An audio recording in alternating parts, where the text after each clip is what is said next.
صاحب نے جو کچھ کہا ہے اس کی تائید کرتا ہوں. آزادی صحافت جو ہے وہ جمہوریت کا ایک بنیادی جز ہے اور یہ فنڈامنٹل رائٹس میں آتا ہے. جس آئین کی ہم نے قسم کھائی ہوئی ہے, حلف دیا ہوا ہے, یہ وہ گارنٹی کرتا ہے, وہ آئین اس بات کی ضمانت دیتا ہے. It is enshrined in our constitution.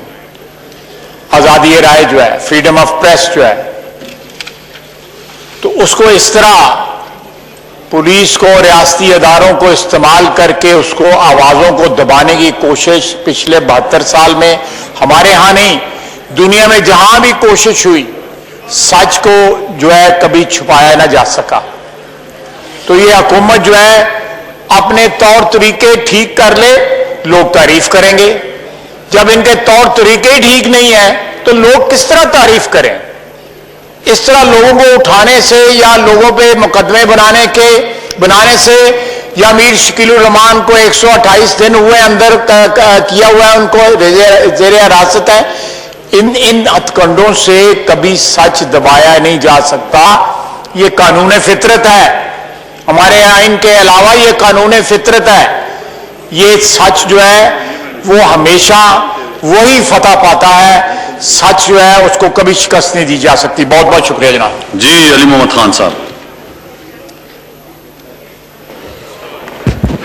سر, جیسے ڈپٹی اسپیکر صاحب آپ مناسب سمجھیں, ایک ایشو انہوں نے اٹھایا ہے, اگر مناسب سمجھتے ہیں تو اس پہ انٹیریئر منسٹری کی طرف سے رسپانس آپ لے لیجئے. ظاہر ہے کہ جو بھی کارروائی ہوتی ہے حکومت تو قانون کے تحت ہی کرتی ہے, تو ان کی طرف سے اس پہ رسپانس ضروری بنتا ہے کہ انٹیریئر منسٹر صاحب یا ان کا کوئی بھی نمائندہ پارلیمنٹری سیکرٹری صاحب یہاں پہ آ کے پھر بتا دیتے ہیں کہ ایشو بیسیکلی کیا ہے اور اس کی ڈیٹیلز کیا ہیں. تو جہاں تک آزادی اظہار رائے کی بات ہے تو اس پہ تو صرف اپوزیشن نہیں بلکہ حکومت اور اپوزیشن سب کی ایک رائے, کیونکہ آئین میں انشرائنڈ ہے, آئین اس کی گارنٹی دیتی ہے. جی صحیح. جی آغا حسن بلوچ صاحب.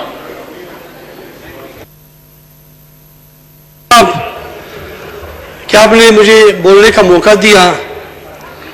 جناب اسپیکر صاحب, میں آپ کو بلوچستان بالخصوص وڈ پنجگور ڈسٹرکٹ واشک کی جو مخدوش صورتحال ہے, وہاں پہ ہمارے ایک پارٹی کے بہت ہی پرانے ساتھی retired Abdul Khaliq Baloch, Rashid Baloch, target killing کے ذریعے ڈسٹرکٹ واشک میں اسے قتل و غارت گری کا نشانہ بنایا گیا.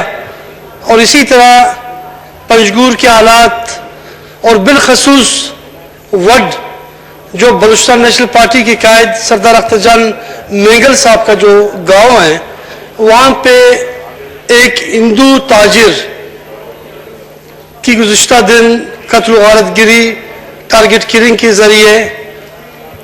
اسی طریقے سے بلوچستان آج تربت کا واقعہ جو دھماکہ ہوا ہے, جناب اسپیکر صاحب, دانستہ طور پہ بلوچستان کے حالات کو خراب کیا جا رہا ہے ایسے لوگوں کے ذریعے جو توتک واقعے میں ملوث رہے ہیں, جو خزدار وڈ کے قریب جو لیویز چیک پوسٹ تھا وہاں پہ لیویز کے جوانوں کو ٹارگٹ کلنگ کا نشانہ بنایا گیا اور ان لوگوں کے خلاف FIR بھی درج ہو چکا ہے.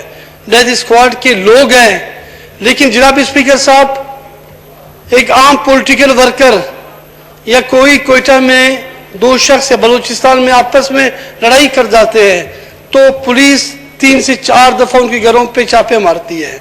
لیکن بلوچستان میں ڈیتھ اسکواڈ کو اتنا کلی چھوٹ دی گئی ہے جناب اسپیکر صاحب کہ ان کو کوئی پوچھنے والا نہیں.